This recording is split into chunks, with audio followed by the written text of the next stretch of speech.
Picture this. A brand new, modern, electric light rail train system is going to be built in your city, and you can't wait to see all of the positive impacts it'll have on your community. Except the train ends up being late, loud, unreliable, and this makes you not want to take the train anymore. Hello, darkness, my old friend. Unfortunately, this was the exact experience many individuals who live in Ottawa, Ontario went through when the Ottawa LRT system, also known as the O train, opened a new electric light rail service called the Confederation Line in September 2019. The Confederation Line is a 12.5 kilometer long rail with 2.5 kilometers of its length being underground. Although it was built with good intentions to conserve greenhouse gas emissions and to increase savings, the Confederation Line encountered several issues that may have caused more harm than good. During the first week it was launched, there were less trains running than intended, causing delays, which made the transition for commuters switching from the bus to the train system very difficult. Wow, I can't wait to ride the O train. I hope it comes soon, or else I will miss my exam. 2 hours later. Where is the train? I have missed my exam. The launch of the Confederation Line was not received well by the general public and was met with a lot of controversy. The final implementation of the Confederation Line left a multitude of impacts on the human and natural environments in Ottawa. In this video, we're going to be specifically delving more into its impacts pertaining to greenhouse gas emissions and noise pollution. The transportation sector is known to be a huge contributor to greenhouse gas emissions, in which the use of automobiles are a primary source of this. The LRT was projected to reduce carbon dioxide emissions by 94,000 tons in 2031, having the same effect as planting 9.4 million trees.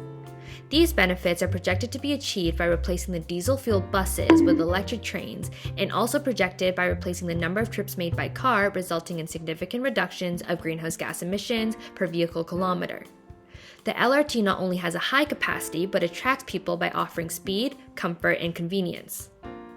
However, due to the poor addition of the LRT into a complex transit system, transit has become slower and less reliable, which increases the reliance on buses and cars, opposing the opportunity to reduce greenhouse gas emissions. Studies have also shown that with people going back to bus and car usage over time, it may erode people's trust in the transit system, making them less likely to use public transit in the future, which further increases greenhouse gases. Another major impact of the O train is noise pollution. Because the trains are in a trench, the retaining walls amplify the sound more than other LRT systems. Residents from one neighborhood along the northern edge of the trench have complained that passing trains sound just as loud as passing planes. Noise levels were so high that while sitting on their balconies, residents couldn't even hear each other speak. An engineering consultant performed tests and claimed that the noise fell within acceptable limits, which it did, but these tests were done when considering the average noise level over a 16-hour period, which failed to account for the peak noise levels that often spiked above average when the train passed by.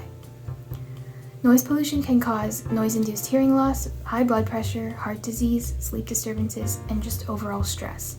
So with an estimated 500 train trips passing by each day, this project is a major disturbance to resident well-being.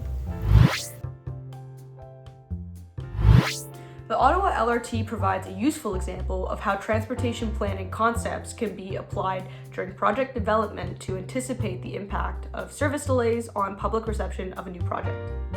For example, mode choice models can be used to determine the maximum acceptable travel time to convince a desired population of commuters to choose taking the O train over taking public transit. Planners can then evaluate the feasibility of achieving these desired travel times, considering the likelihood of service issues under available LRT systems.